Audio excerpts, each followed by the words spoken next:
मारे मेरा खून जम रहा है। मेरे पंख मेरा साथ छोड़ रहे हैं मम्मा। गुड़िया बेटी रुको, मैं खिड़की बंद कर देती हूँ। मम्मा, खिड़की बंद करने से क्या होगा? ऐसे मौसम में अगर गर्म बिस्तर ना हो तो ठंड कैसे रुक सकती है। फिर मम्मा चिड़िया अपनी बेटी का ध्यान किसी और तरफ लगाने की कोशिश करती है। गुड़िया बेटी, जब मैं छोटी सी थी तो जब मुझे ठंड लगती थी तो मैं अपनी माँ के साथ एक खेल खेला करती थी। मम्मा, क्या वो खेल खेलने से ठंड नहीं लगती? अगर ऐसा है तो वो खेल मैं भी आपके साथ खेलूंगी। तो फिर ठीक है, चलो शुरू करती हैं। मम्मा चिड़िया अपनी बेटी को साथ लेकर घर से बाहर चली जाती है। मेरा नाम है मम्मा और आपका नाम है बेटी। खेल हुई शुरू। मम्मा गई ऊपर और बेटी गई नीचे। बेटी गई ऊपर और मम्मा गई नीचे। मम्मा गई ऊपर और बेटी गई नीचे।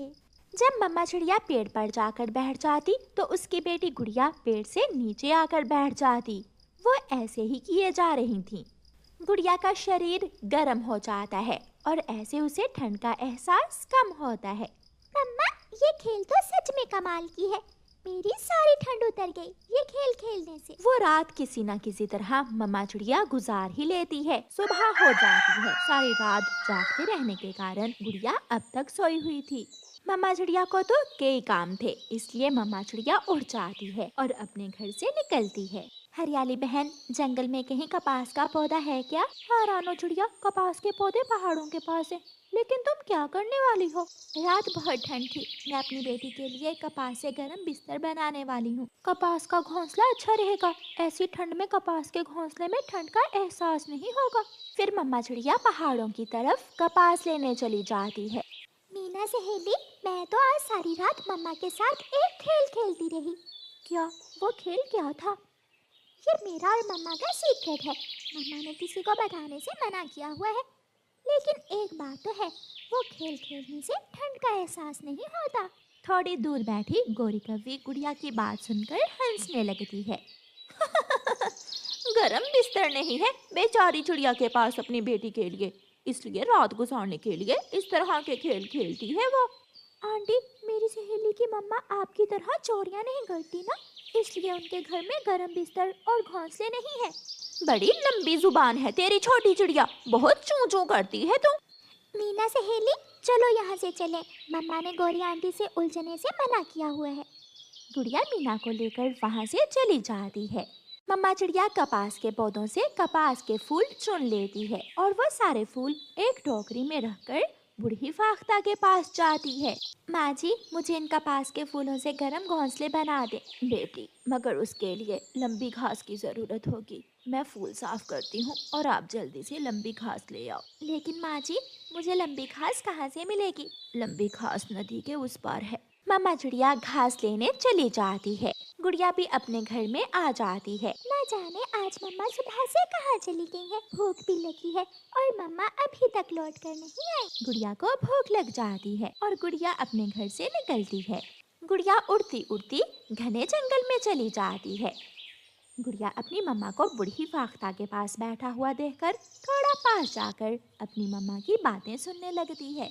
माँ जी, कल की रात तो मैंने अपनी बेटी को खेलने का बोलकर सारी रात जगाए रखा। मुझे डर था कि मेरी बेटी को ठंड न लग जाए, लेकिन आज की रात मेरी बेटी अपने कपास के घोंसले में आराम से सोएगी। हाँ बेटी, अपने बच्चों के लिए माँ बाप को न जाने क्या क्या दुख सहने पड़ते हैं। गुड़िया अपनी मम्मा के पास चली जाती है। मम्मा, तो इसका मतलब आज हम वो खेल नहीं खेलेंगी? लेकिन जो भी है मम्मा, मुझे वो खेल खेलने में सच में मजा आया था। हाँ मेरी बेटी, आज मैंने अपनी बेटी के लिए बूढ़ी फाख्ता माँ से कपास का घोंसला बनवा लिया है। मम्मा चिड़िया वो कपास का घोंसला लेकर अपने घर चली जाती है। आज रात मम्मा चिड़िया को कोई डर न था। जब मम्मा चिड़िया खिड़की से बाहर देखती है तो बाहर जंगल में हल्की हल्की बर्फ गिर रही थी। गुड़िया बेटी, आज बर्फ गिर रही है, इसका मतलब आज रात बहुत ठंड पड़ने वाली है। लेकिन मम्मा, मेरा कपास का घोंसला बहुत गर्म है, मुझे ठंड महसूस नहीं हो रही। ये सुनकर मम्मा चिड़िया को तसल्ली हो जाती है। मम्मा, आप ही यहाँ मेरे साथ आ जाइए। नहीं बेटी, ये घोंसला छोटा है, एक पक्षी के लिए है ये घोंसला। आप आराम सुकून से सो जाएं, मैं यहाँ ठीक हूँ। गुड़िया कपास के घोंसले में लेटते ही सो जाती है। आज रात गुड़िया बहुत मीठी नींद सोई थी। दूसरे दिन सुबह सवेरे ही गौरी कव्वी रानू चिड़िया के घर नमक लेने आती है। चिड़िया चिड़िया, मुझे थोड़ा नमक तो दे दो, तुम्हारे भाई कालू ने उबले हुए अंडे पर लगाना है। गौरी बहन, मैं रसोई से लाकर देती हूँ। गुड़िया, ये घोंसला कहाँ से लिया तुमने? ये तो बहुत गर्म होगा। हाँ आंटी, आप जो कल नदी पर मेरा मजाक उड़ा रही थी ना, अब देखें मेरी मम्मा ने मुझे कितना सुंदर और गर्म घोंसला बना कर दिया है। हाँ, मेरे बेटे जग्गू के पास भी इससे ज्यादा गर्म घोंसला है। गौरी नमक लेकर चली जाती है। मम्मा, ये गौरी आंटी हर समय जली कटी बातें क्यों करती हैं? बेटी, ये गौरी शुरू से ही ऐसी है, लेकिन मैंने कभी इससे लड़ाई नहीं की। दोपहर के बाद जब रानू चिड़िया और उसकी बेटी नदी पर पानी पीने जाती हैं, तो गौरी कव्वी रानू चिड़िया के घर से वो कपास का घोंसला चुरा कर ले जाती है। गौरी कव्वी वो घोंसला अपने घर ले जाकर छुपा लेती है। जब मम्मा चिड़िया और उसकी बेटी वापस आती हैं, तो अपने घर में घोंसला ना देखकर दुखी हो जाती हैं। मम्मा, शायद कोई मेरा गरम कपास का घोंसला चुरा कर ले गया है। हाँ, शायद कोई हमसे ज्यादा जरूरतमंद होगा, लेकिन आप चिंता ना करो, मुझे मालूम है कपास कहाँ से मिलेगी और लंबी घास कहाँ से। मम्मा चिड़िया कपास लेने जब पहाड़ों पर जाती है, तो पहाड़ों के पास कपास के पौधे तो थे, लेकिन उन पर कपास के फूल न थे। शायद पक्षी कपास के फूल तोड़ कर ले गए थे। अब मैं क्या करूँगी? कैसे बचाऊंगी अपनी बेटी को ठंड से? रात फिर से आने वाली है। मम्मा चिड़िया शाम को खाली हाथ ही अपने घर वापस आ जाती है, लेकिन वो बहुत डरी हुई थी। रात होते ही आसमान से बर्फ गिरने लगती है और ठंड और भी बढ़ जाती है। गुड़िया ठंड से कांप रही थी। गुड़िया अपनी मम्मा से कहती है, मम्मा चलो खेल खेलें, मुझे नींद नहीं आ रही। मम्मा चिड़िया मुस्कुरा देती है और अपनी बेटी के साथ बाहर चली जाती है। मेरा नाम बेटी और आपका नाम मम्मा है।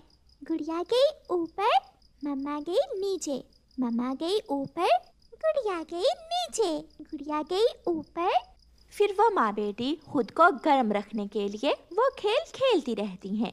मम्मा चिड़िया और गुड़िया की आवाज़ सुनकर एक विदेशी पक्षी जिसके पास एक गठरी थी वहाँ आ जाता है। चिड़िया बहन, मैं विदेशी पक्षी हूँ। रात गुजारने के लिए घर नहीं है इस जंगल में। क्या आप मुझे अपने घर में रख लोगी आज की रात?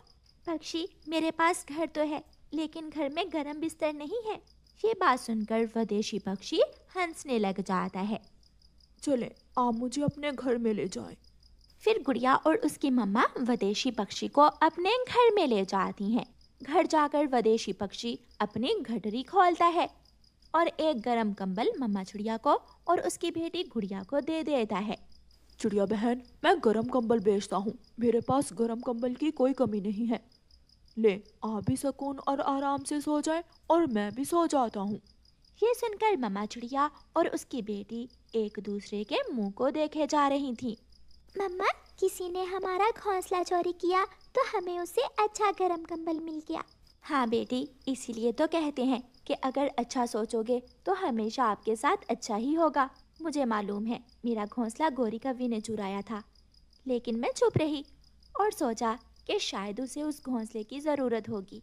और फिर वो सब मीठी नींद। सर्दियों की वो लंबी रात, चारों तरफ सफेद धुंध छाई हुई थी। कड़कती ठंड में पेड़ पौधे जमे हुए थे। ऐसे में एक गर्भवती चिड़िया बिना किसी आश्रय के कुकर रही थी। हे ऊपर वाले, मेरी मदद कर। अब मैं कहाँ जाऊँ? किससे मदद मांगू? इतनी रात को क्या करूँ? ऊपर से ये तेज ठंड, कहीं मेरी जान ही न ले ले। वो चिड़िया अपने लिए कोई गर्म स्थान देखती है, मगर हर जगह तो बर्फबारी से जमी हुई थी। मैं गर्भवती हूँ, ये बात घर में सब जानते थे, फिर भी उन्होंने मुझे घर से निकाल दिया। मैं ये सह नहीं पाऊंगी। ये उन्होंने सही नहीं किया। अब मैं अपने बच्चों को इस बर्फबारी से कैसे बचाऊं? चिड़िया दर्द से रो रही थी। आसपास कोई पक्षी नहीं था जो उसकी मदद कर सकता। कुछ देर बाद वहाँ से एक बकरी गुजरती और चिड़िया को रोते हुए देख लेती। चिड़िया चिड़िया, तुम इतनी रात गए यहाँ क्या कर रही हो? बकरी, मैं गर्भवती हूँ, मेरे पेट में बहुत दर्द है, कृपया मेरी मदद करो। ऐसी ठंड में मेरे बच्चे मर जाएंगे, इसलिए कृपया कोई गर्म स्थान बता दो, मुझे ले चलो। चिड़िया की गंभीर हालत देखकर बकरी घबरा जाती। मुझे चिड़िया की मदद करनी होगी, वरना इसके बच्चे और ये मर जाएगी। चिड़िया, तुम चिंता मत करो, मैं तुम्हारी मदद जरूर करूंगी। तुम्हारे और तुम्हारे बच्चों को कुछ नहीं होने दूंगी। ऐसे बोलकर बकरी भागकर इंसानों की बस्ती में जाती और वहाँ से सूखा घास फूस लेकर चिड़िया के पास आ जाती। चिड़िया उस गर्म घास फूस के तिनकों पर बैठ जाती, लेकिन ऊपर से ठंड अभी बरकरार थी। चिड़िया अभी भी कांप रही थी।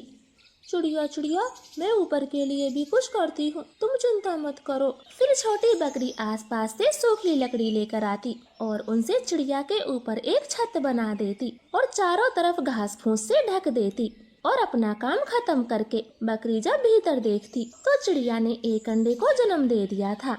बहन, अगर आप न होती तो इस सर्दी में मैं कब का मर जाती। अरे चिड़िया, मैंने तो बस आपकी मदद की है, जो हर किसी को करनी चाहिए। वैसे आपका कोई घर क्यों नहीं है?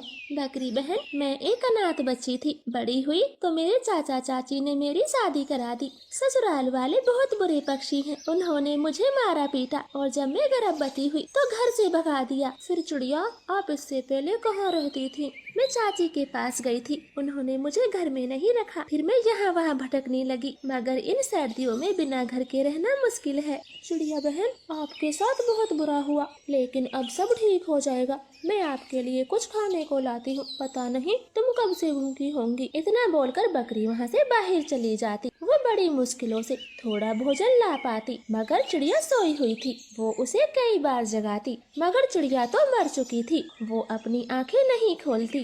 अरे बाप रे, चिड़िया तो मर चुकी है, अब इसके अंडे का क्या होगा? मेरे अलावा इस अंडे का ध्यान कौन रखेगा? ऐसे बकरी चिड़िया के अंडे को प्यार से देखती। सुबह हो जाती, बेचारी बकरी चिड़िया को नदी के पानी में बहा आती और अंडे का ख्याल रखती। धीरे धीरे समय बीतता गया। एक दिन अंडे से प्यारा सा बच्चा बाहर आता। अरे वाह, बिल्कुल अपनी माँ की तरह दिखता है। कितना सुंदर है ये बच्चा। काश आज इसकी माँ जिंदा होती तो कितनी खुश होती। मेरी माँ कहाँ है? मेरी माँ, और आप कौन हो? बेटा, मैं ही आपकी माँ हूँ। मेरे बच्चे, तुम बहुत सुंदर हो। छोटा बच्चा बकरी को मामा बोलकर उसके गले लग जाता। ये देखकर बकरी भी खुश होती। मुझे खाने को दो, भूख लगी है। हाँ हाँ मेरे बच्चे, मैं अभी आपके लिए मीठा फल लाती हूँ। फिर बकरी भागकर जंगल पहुँच जाती और एक पेड़ से पके पके अनार लाती। लो बच्चे, ये फल खाओ। फिर वो छोटा बच्चा अनार खाता। धीरे धीरे समय गुजरता गया। अब चिड़िया का बच्चा बड़ा हो गया था। वो घर से बाहर जाने लगा था। माँ, ये नदी तो बहुत बड़ी है। हाँ बेटा, नदी बहुत बड़ी होती है, इसमें डुबकी मत लगाना। हाँ माँ, वो देखे, ढेर सारे चने के दाने और कुछ चावल भी पड़े हैं। हाँ मेरे बच्चे, तुम्हें चावल पसंद है, तुम खा लो। आज का भोजन यहीं से मिल गया, तुम पेट भर खा लो। ऐसे चिड़िया का बेटा वो दाने खाने लगता और माँ बकरी हरी हरी घास खाकर अपना पेट भरती। थोड़ी देर बाद वहाँ कुछ शैतान कौवे आते। कालू, वो देखो, तुम्हें एक अजीब चीज दिखाती हूँ। एक चिड़िया का बच्चा बकरी को अपनी माँ मानता है, मगर ये कैसे हो सकता है? एक बकरी इसकी माँ कैसे हो सकती है? कालू, अगर तुम्हें विश्वास नहीं होता तो इसी से पूछ लो, मैं झूठ बोलती हूँ या फिर सच। फिर कालू कौवा चिड़िया के बच्चे के पास जाता और पूछने लगता, सुन बच्चे, तुम्हारी माँ कौन है? वो जो सामने घास खा रही है, वही मेरी माँ है। दोनों कौवे खूब हंसते। बुद्धू कहीं के, ये बकरी है, तुम्हारी माँ नहीं है, ये मैं करने वाली बकरी है। सुना तुमने? ये तुम क्या बोल रहे हो? वो मेरी माँ है, तुम झूठे हो। अच्छा, तो अपनी माँ से कहना हमारी तरह आसमान में उड़ के दिखाए, ना कि जमीन पर चले और घास फूस ना खाए, बस हमारी तरह दाना चबाए। ऐसे बोलकर वो दोनों कौवे वहाँ से चले जाते। रास्ते में चिड़िया का बच्चा सोच में पड़ जाता। मम्मा, आप मेरी तरह उड़ते क्यों नहीं हो? बेटा, मैं बूढ़ी हो चुकी हूँ, वरना उड़कर तो दिखा देती। मैं बचपन में बहुत तेज उड़ती थी। बकरी हंसकर बात को टाल देती, लेकिन चिड़िया का बच्चा तो रात में भी सवाल करता। माँ, आप घास फूस क्यों खाती हो? मेरी तरह दाना क्यों नहीं चबाती? बेटा, मेरे दांत नहीं है, इसलिए मैं नरम नरम घास खाती हूँ। और आज तुम ये नई नई बातें क्यों पूछ रहे हो? आप झूठी हो, मेरी माँ कहाँ है? आप मेरी माँ नहीं हो, मुझे सच सच बताओ। बेटा, मैं ही आपकी माँ हूँ। गलत, आप मेरी माँ नहीं हो, मैं सब जान चुका हूँ। क्यों मुझे अपने साथ रखती हो? मेरी माँ के पास क्यों नहीं ले जाती? अब मम्मा बकरी उदास हो गई थी। वो सारी कहानी चिड़िया के बेटे को बता देती। कुक्कू कुछ बोल नहीं पाता। वो चुपचाप घर से निकल जाता और उसी झील के किनारे बैठ जाता। मेरा इस दुनिया में कोई नहीं है। मेरी माँ मुझे जन्म दे के मर गई। मैं अनाथ हूँ। मुझे ऐसे जिंदगी भर क्या करना, मैं नहीं जीऊंगा। ऐसे सोचकर कुक्कू झील के पानी में छलांग लगाता। माँ बकरी उसे ढूंढते हुए पहुँच जाती। कुक्कू बेटा यहीं आया होगा, उसकी खुशबू यहीं बता रही है, कहीं इस झील में तो नहीं कूद गया। फिर माँ बकरी झील के पानी को गौर से देखती और कुक्कू बेहोश पानी में बहे जा रहा था। वो अपनी जान की परवाह किए बिना पानी में कूद जाती और चिड़िया के बच्चे को बाहर निकाल कर लाती। उसका रो रो कर बुरा हाल था। मेरे बच्चे, इसलिए मैं आपको सच नहीं बताना चाहती थी। आपकी ये हालत मेरी वजह से हुई है। मैं बुरी माँ हूँ। माँ, अब आप रोए ना, मैं बिल्कुल ठीक हूँ।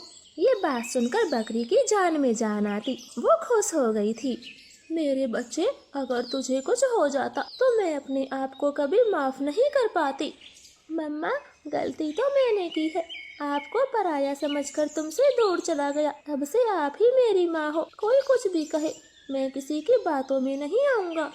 बकरी खुशी खुशी सारी बातें सुन रही थी और कुक्कू को अपनी कमर पर बैठाकर घर ले आती, क्योंकि आज वो बहुत खुश थी। आपका धन्यवाद।